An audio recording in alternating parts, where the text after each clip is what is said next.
أعوذ بالله من الشيطان الرجيم. بسم الله الرحمن الرحيم. وقال الذين لا يرجون لقاءنا لولا أنزل علينا الملائكة أو نرى ربنا لقد استكبروا في أنفسهم وعتوا عتوا كبيرا. يوم يرون الملائكة لا بشرى يومئذ للمجرمين ويقولون حجرا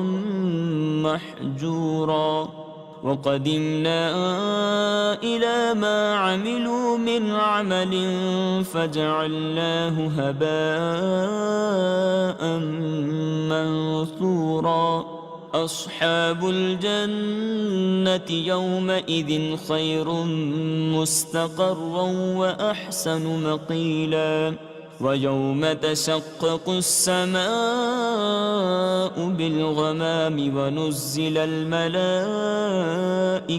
تنزيلا. الملك يومئذ الحق للرحمن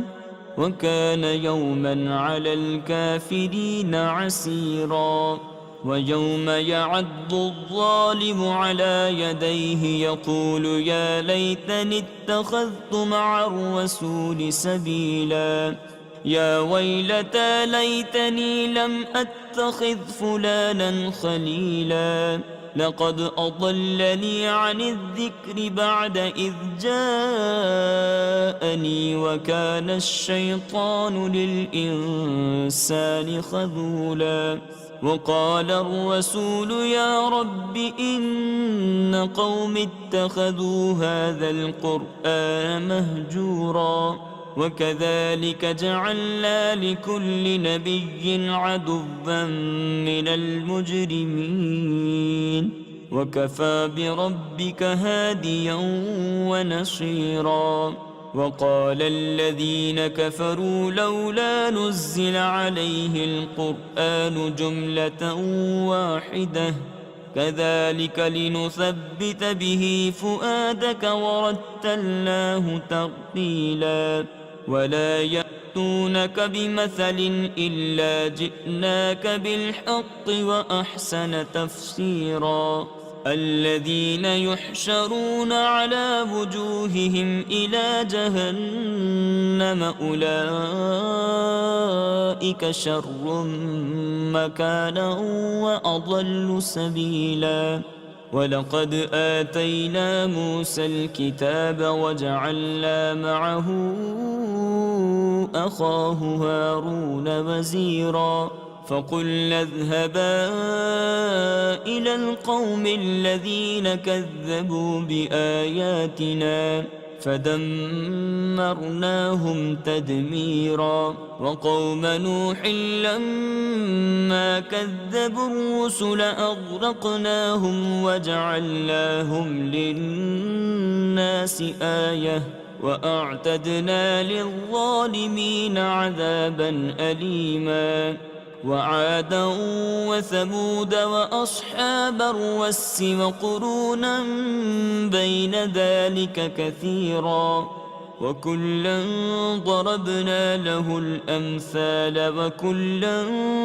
تبرنا تتبيرا. ولقد أتوا على القرية التي أمطرت مطر السوء أفلم يكونوا يرونها بل كانوا لا يرجون نشورا. وإذا رأوك إن يتخذونك إلا هزوا أهذا الذي بعث الله رسولا. إن كاد ليضلنا عن آلهتنا لولا أن صبرنا عليها. وسوف يعلمون حين يرون العذاب من أضل سبيلا. أرأيت من اتخذ إلهه هواه أفأنت تكون عليه وكيلا أم تحسب أن أكثرهم يسمعون أو يعقلون إن هم إلا كالأنعام بل هم أضل سبيلا ألم تر إلى ربك كيف مد الظل ولو شاء لجعله ساكنا ثم جعلنا الشمس عليه دليلا ثم قبضناه إلينا قبضا يسيرا وهو الذي جعل لكم الليل لباسا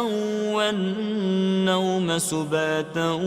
وجعل النهار نشورا وهو الذي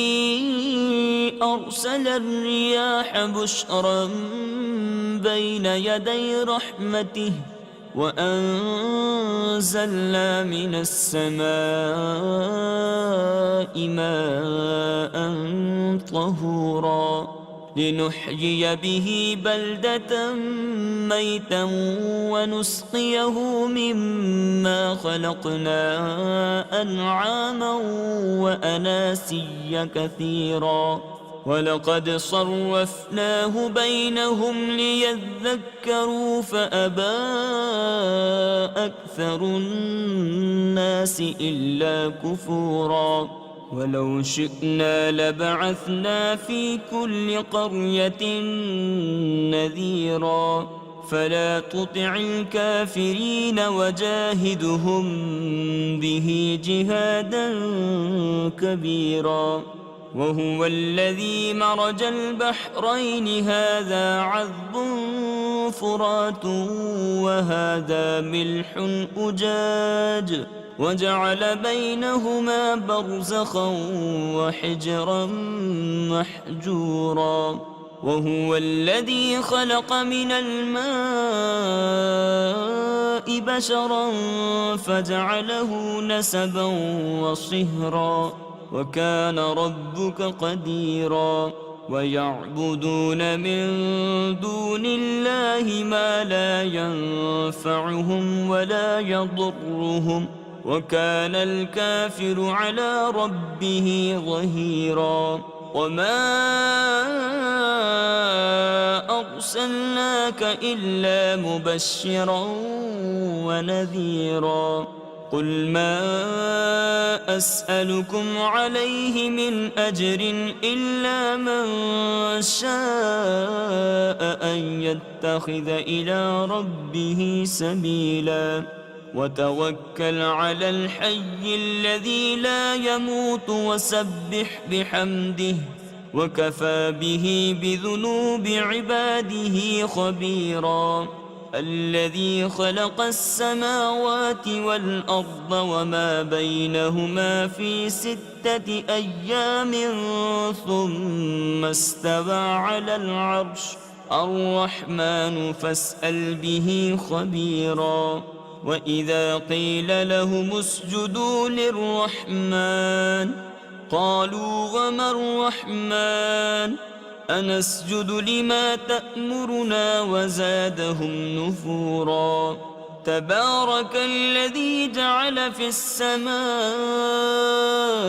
بروجا وجعل فيها سراجا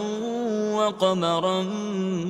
منيرا وهو الذي جعل الليل والنهار خلفة لمن أراد أن يذكر أو أراد شكورا وعباد الرحمن الذين يمشون على الأرض هونا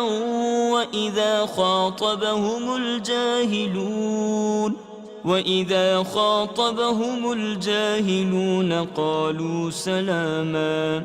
والذين يبيتون لربهم سجدا وقياما والذين يقولون ربنا اصرف عنا عذاب جهنم إن عذابها كان غراما إنها ساءت مستقرا ومقاما والذين إذا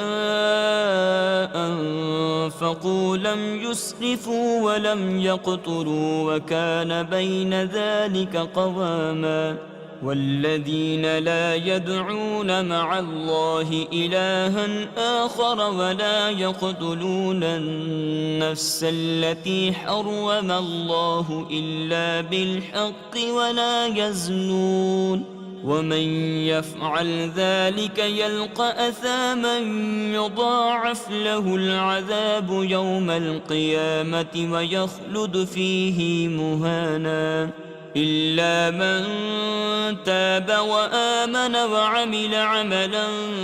صالحا فأولئك يبدل الله سيئاتهم حسنات وكان الله غفورا رحيما ومن تاب وعمل صالحا فإنه يتوب إلى الله متابا والذين لا يشهدون الزور وإذا مروا باللغو مروا كراما والذين إذا ذكروا بآيات ربهم لم يخروا عليها صما وعميانا والذين يقولون ربنا هب لنا من أزواجنا وذرياتنا قرة أعين واجعلنا للمتقين إماما أولئك يجزون الغرفة بما صبروا ويلقون فيها تحية وسلاما خالدين فيها حسنت مستقرا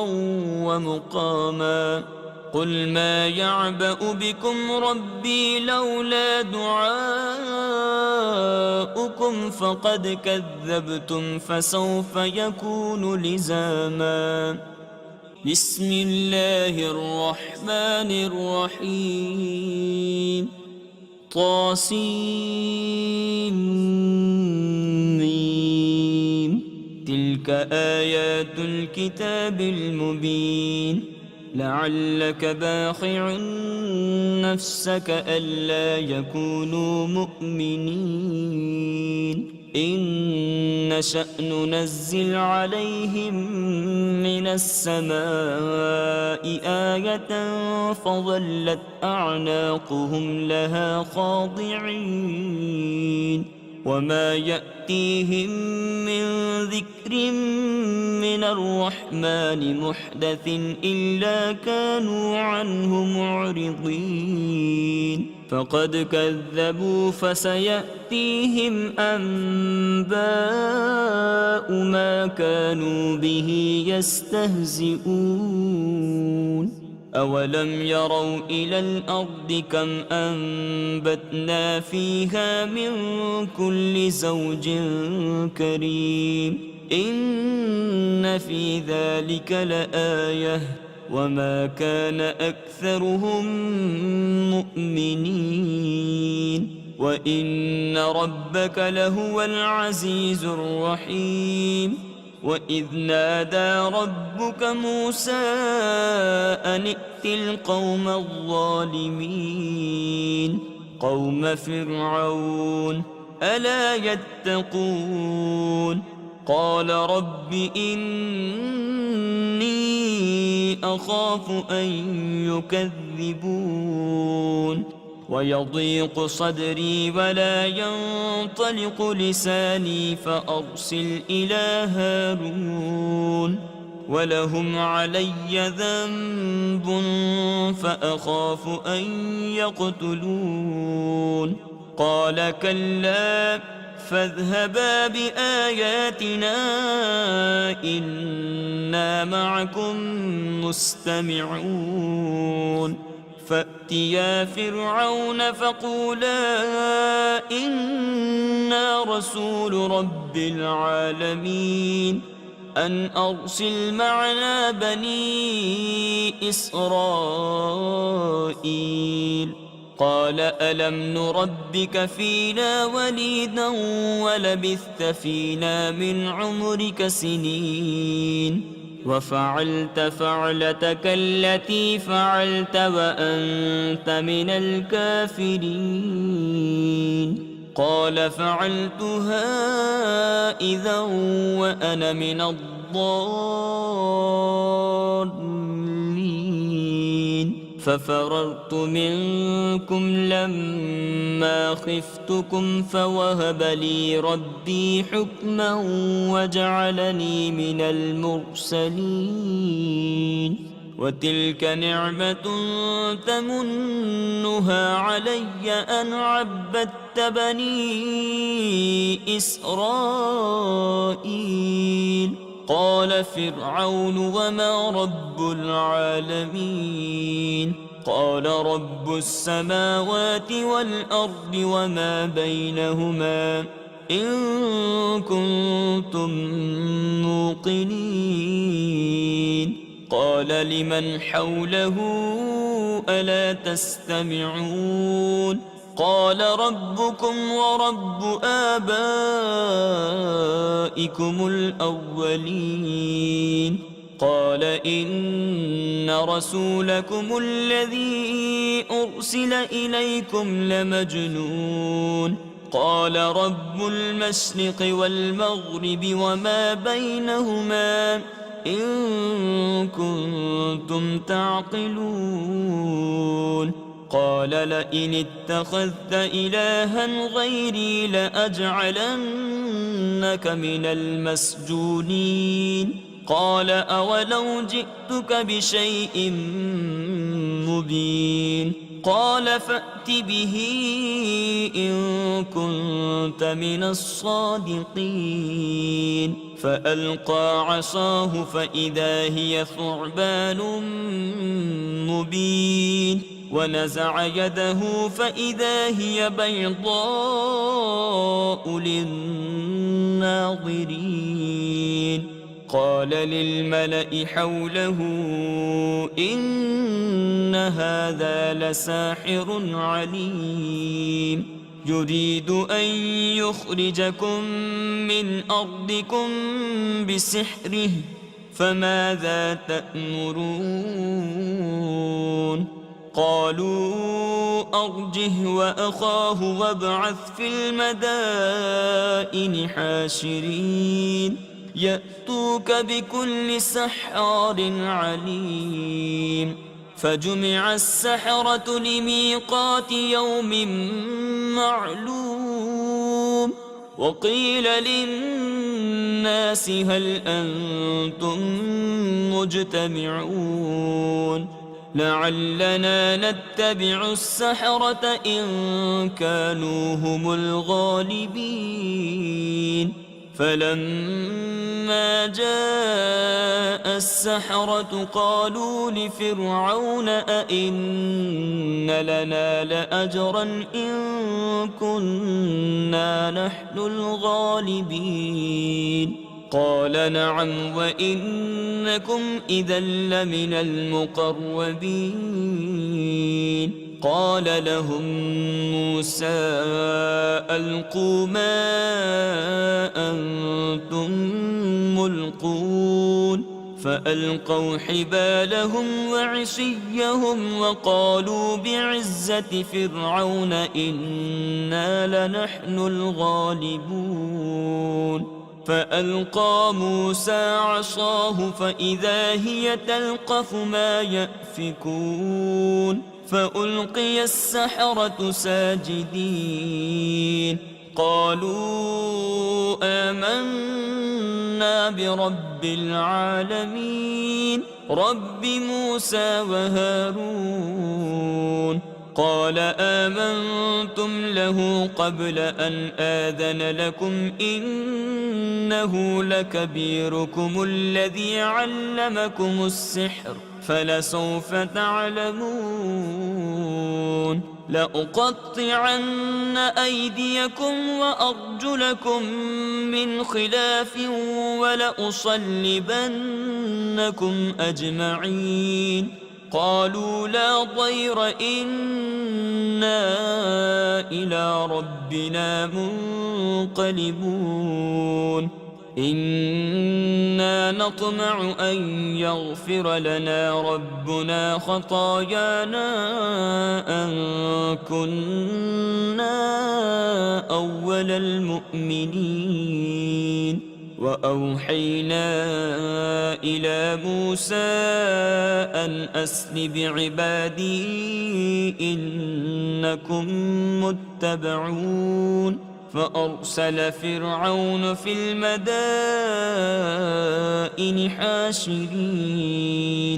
إن هؤلاء لشرذمة قليلون وإنهم لنا لغائظون وإنا لجميع حاضرون فأخرجناهم من جنات وعيون وكنوز ومقام كريم كذلك وأورثناها بني إسرائيل فأتبعوهم مشرقين فلما تراءى الجمعان قال أصحاب موسى إنا لمدركون قال كلا إن معي ربي سيهدين فأوحينا إلى موسى أن اضرب بعصاك البحر فانفلق فكان كل فرق كالطود العظيم وأزلفنا ثم الآخرين وأنجينا موسى ومن معه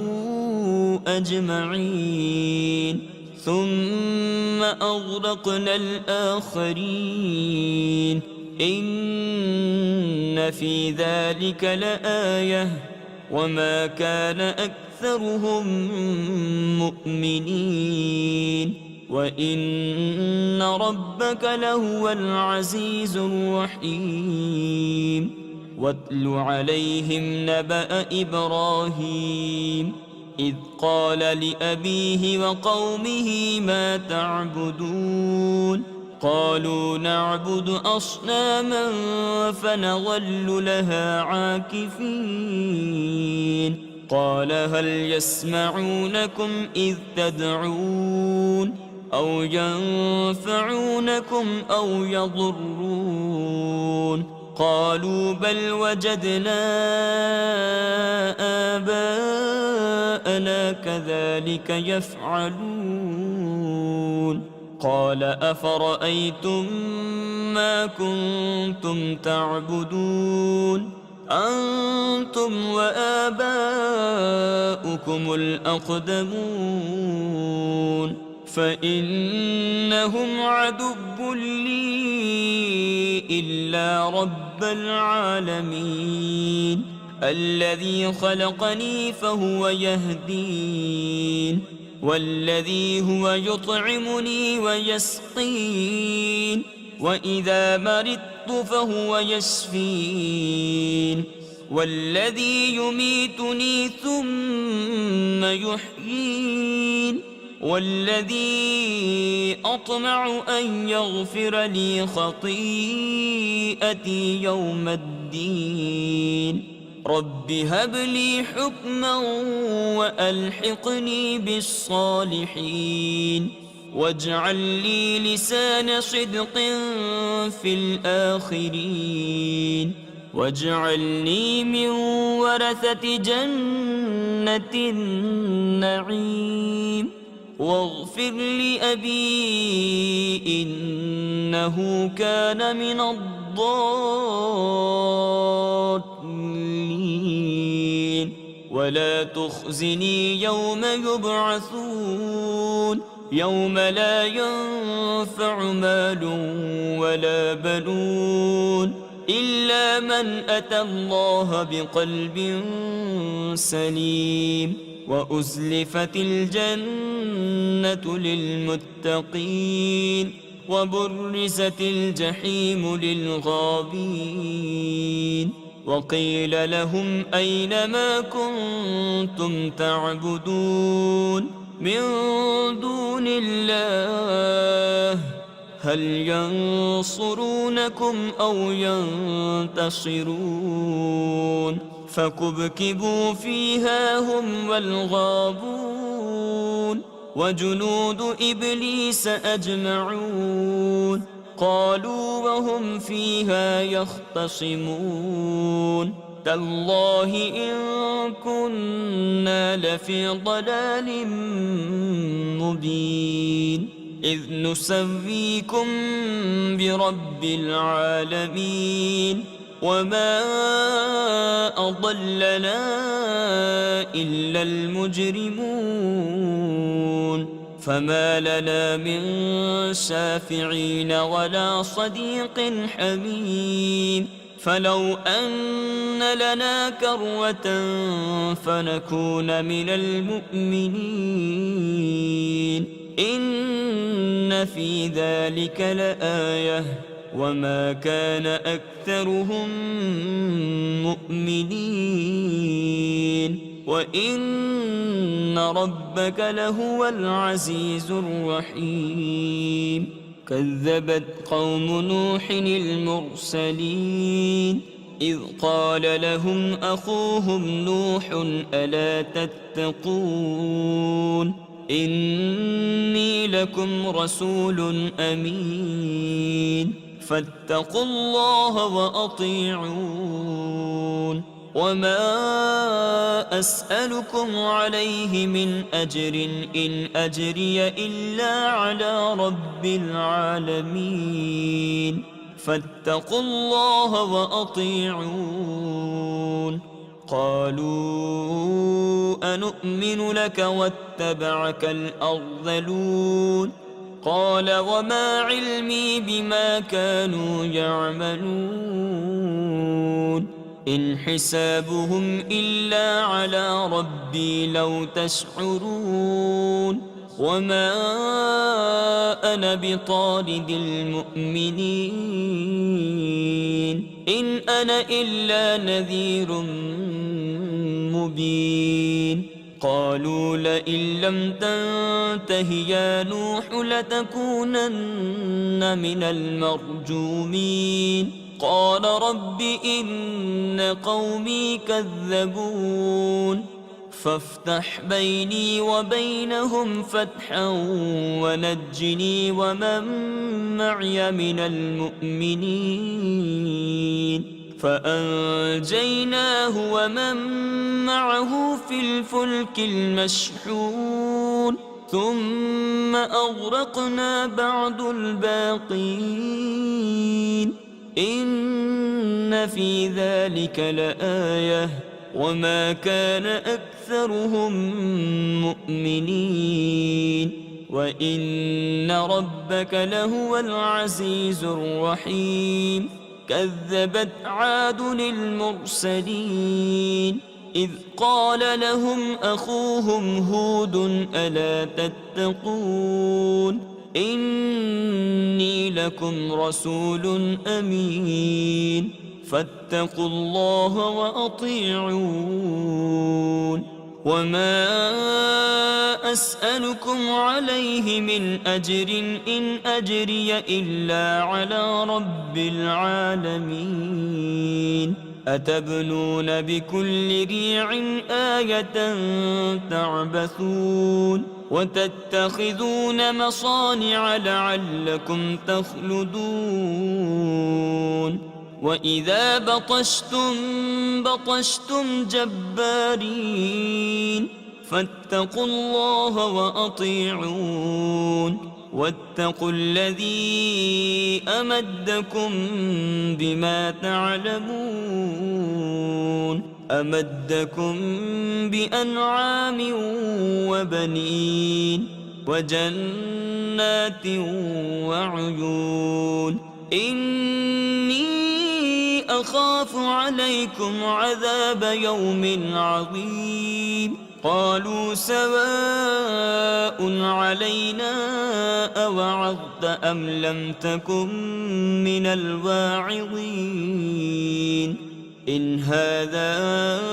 إلا خلق الأولين وما نحن بمعذبين فكذبوه فأهلكناهم إن في ذلك لآية وما كان أكثرهم مؤمنين وإن ربك لهو العزيز الرحيم كذبت ثمود المرسلين إذ قال لهم أخوهم صالح ألا تتقون إني لكم رسول أمين فاتقوا الله وأطيعون وما أسألكم عليه من أجر إن أجري إلا على رب العالمين أتتركون فيما هاهنا آمنين في جنات وعيون وزروع ونخل طلعها هضيم وتنحتون من الجبال بيوتا فارهين فاتقوا الله وأطيعون ولا تطيعوا أمر المسرفين الذين يفسدون في الأرض ولا يصلحون قالوا إنما أنت من المسحرين ما أنت إلا بشر مثلنا فأت بآية إن كنت من الصادقين قال هذه ناقة لها شرب ولكم شرب يوم معلوم ولا تمسوها بسوء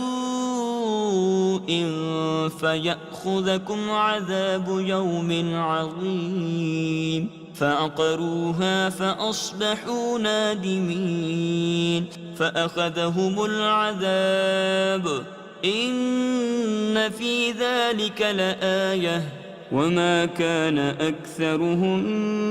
مؤمنين وإن ربك لهو العزيز الرحيم كذبت قوم لوط المرسلين إذ قال لهم أخوهم لوط ألا تتقون إني لكم رسول أمين فاتقوا الله وأطيعون وما أسألكم عليه من أجر إن أجري إلا على رب العالمين أتأتون الذكران من العالمين وتذرون ما خلق لكم ربكم من أزواجكم بل أنتم قوم عادون قالوا لئن لم تنته يا لوط لتكونن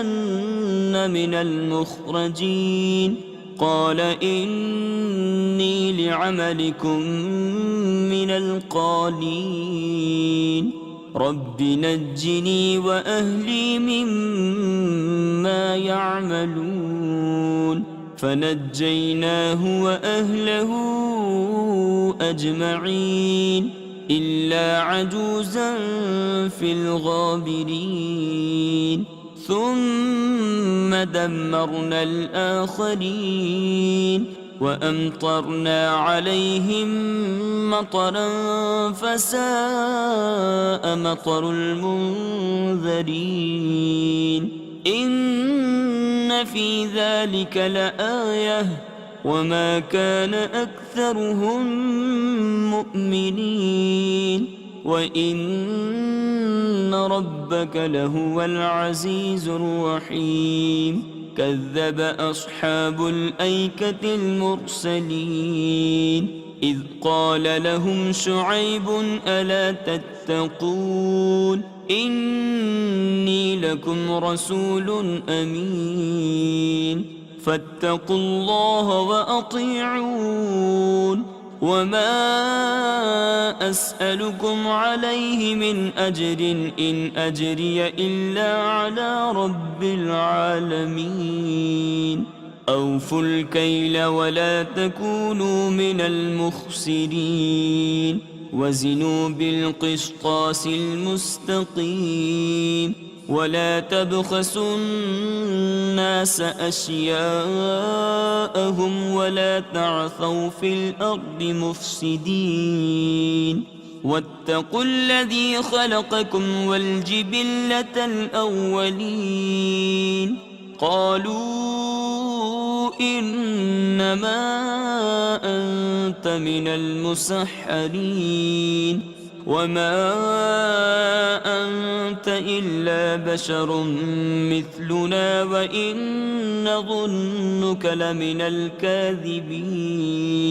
فأسقط علينا كسفا من السماء إن كنت من الصادقين قال ربي أعلم بما تعملون فكذبوه فأخذهم عذاب يوم الظلة إنه كان عذاب يوم عظيم إن في ذلك لآية وما كان أكثرهم مؤمنين وإن ربك لهو العزيز الرحيم وإنه لتنزيل رب العالمين نزل به الروح الأمين على قلبك لتكون من المنذرين بلسان عربي مبين وإنه لفي زبر الأولين أولم يكن لهم آية أن يعلمه علماء بني إسرائيل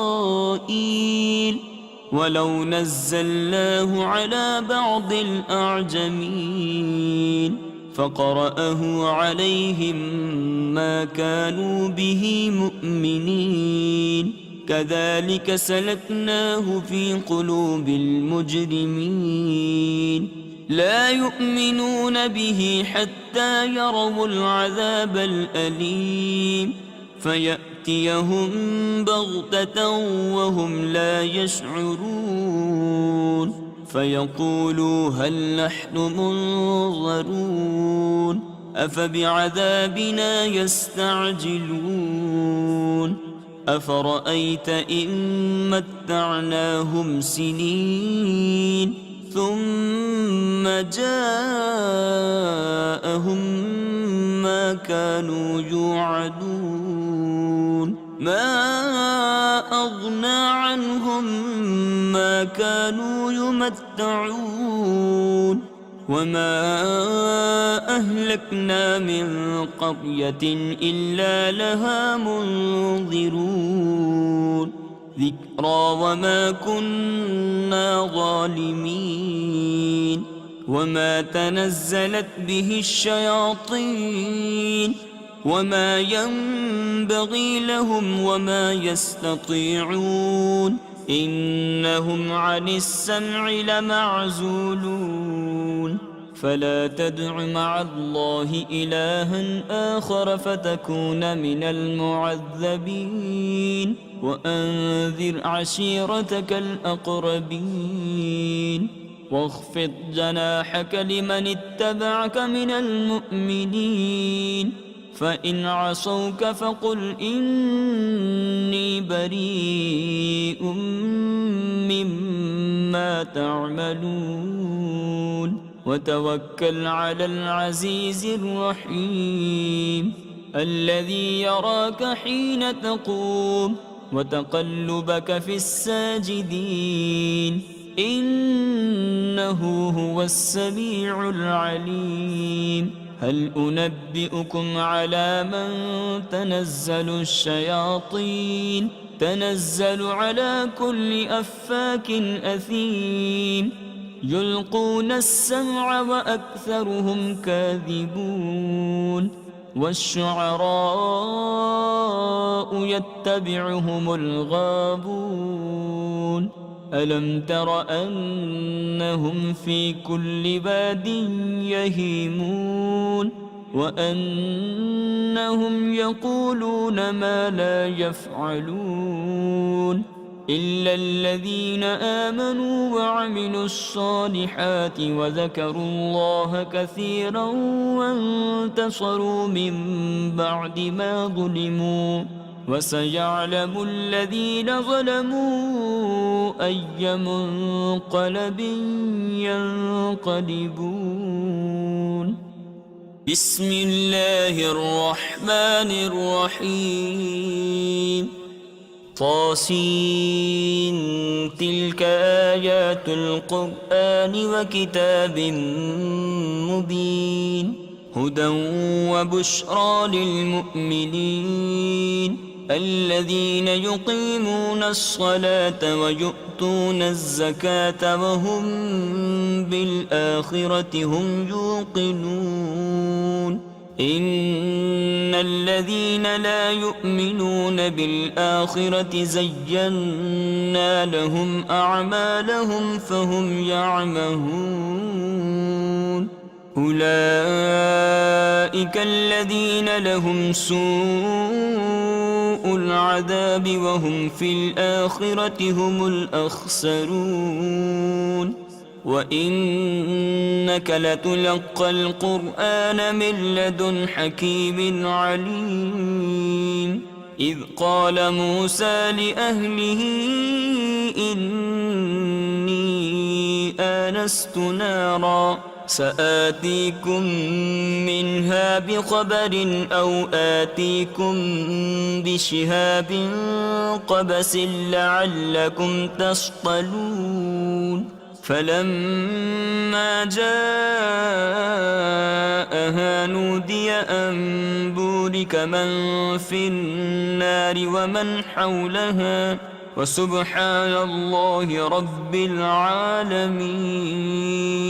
يا موسى إنه أنا الله العزيز الحكيم وألق عصاك فلما رآها تهتز كأنها جان ولا مدبرا ولم يعقب يا موسى لا تخف إني لا يخاف لدي المرسلون إلا من ظلم ثم بدل حسنا بعد سوء فإني غفور رحيم وأدخل يدك في جيبك تخرج بيضاء من غير سوء في 9 آيات إلى فرعون وقومه إنهم كانوا قوما فاسقين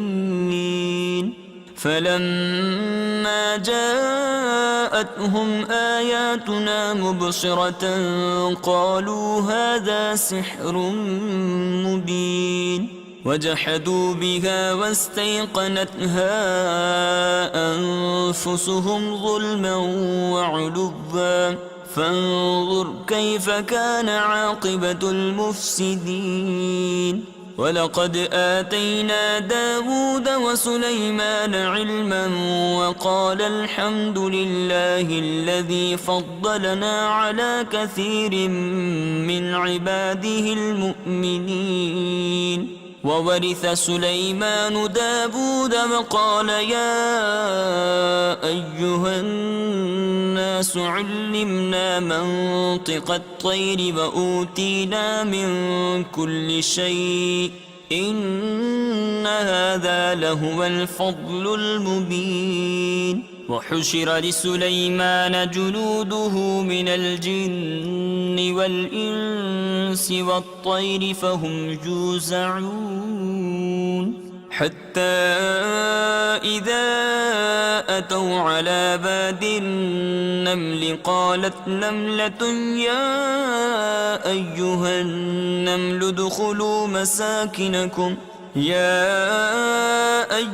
النمل ادخلوا مساكنكم لا يحطمنكم سليمان وجنوده وهم لا يشعرون فتبسم ضاحكا من قولها وقال رب أوزعني أن أشكر نعمتك التي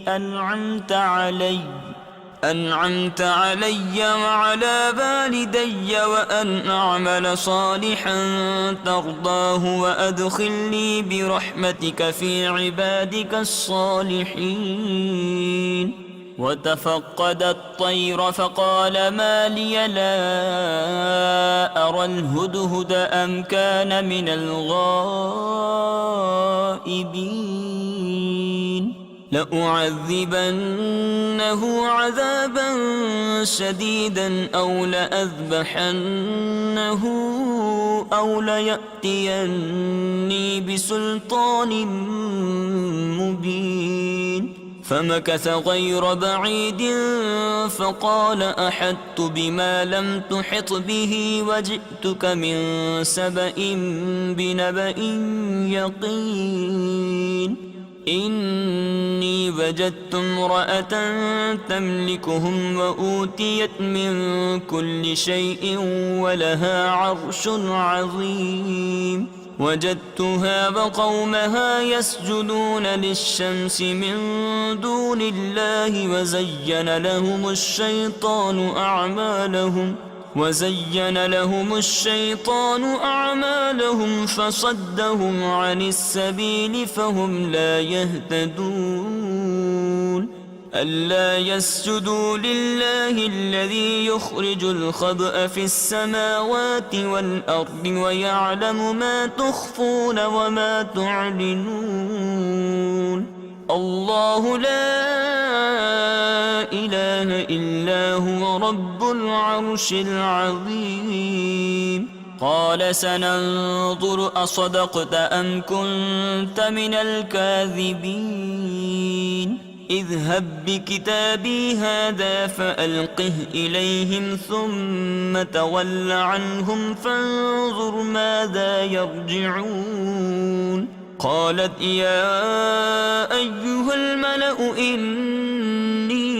ألقي إلي كتاب كريم إنه من سليمان وإنه بسم الله الرحمن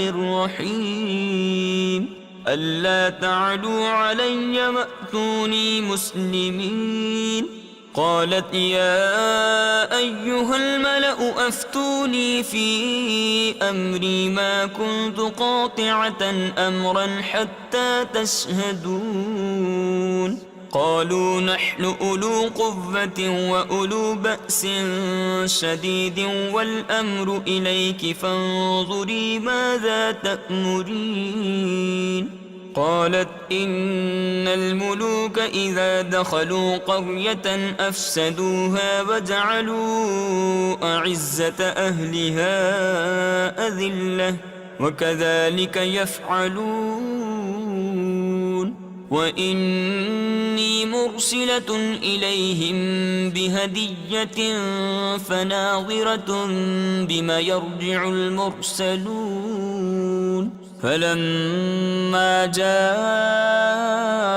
سليمان قال أتمدونني بمال فما آتاني الله خير مما آتاكم بل أنتم بهديتكم تفرحون ارجع إليهم فلنأتينهم بجنود لا قبل لهم بها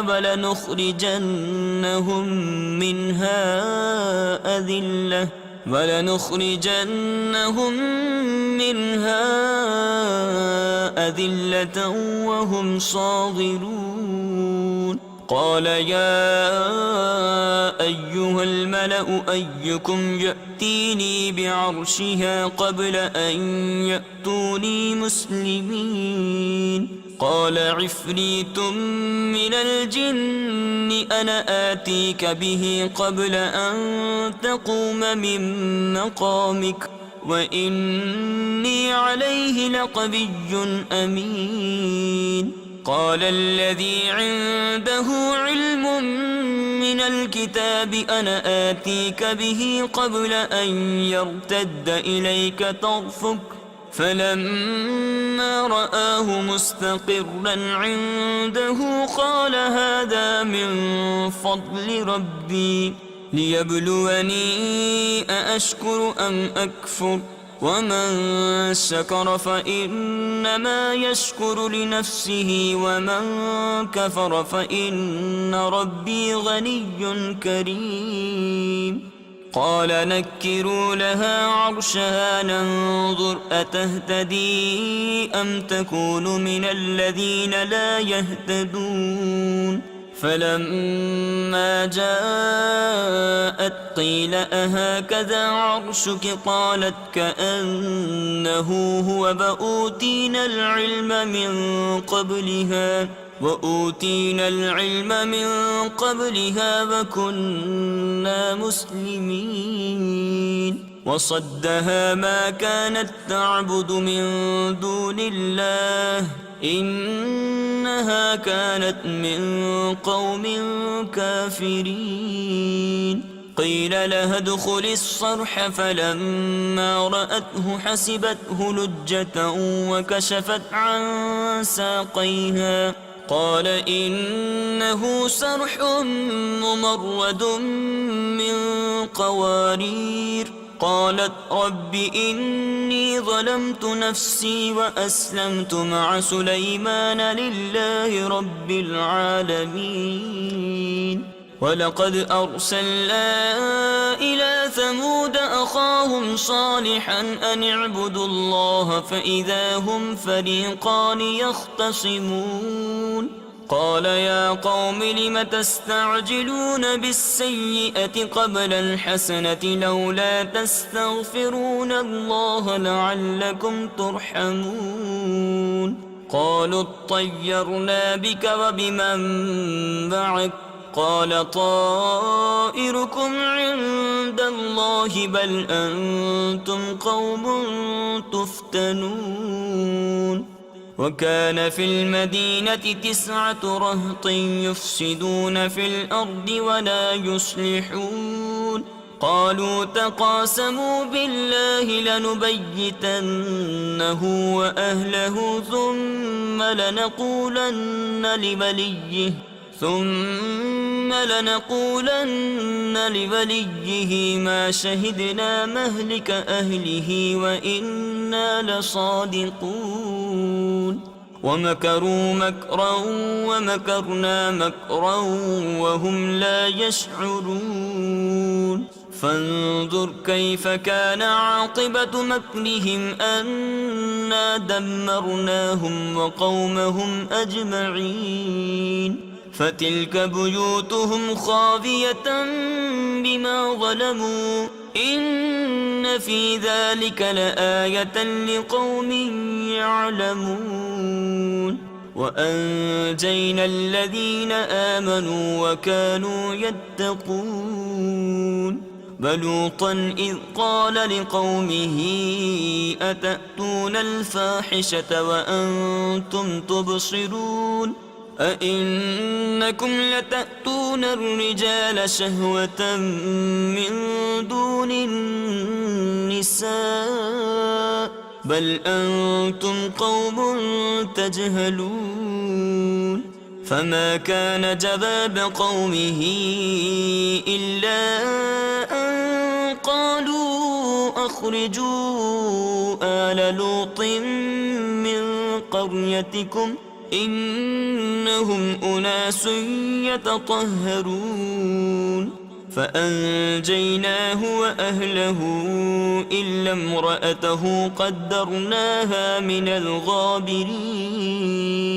وأمطرنا عليهم مطرا فساء مطر المنذرين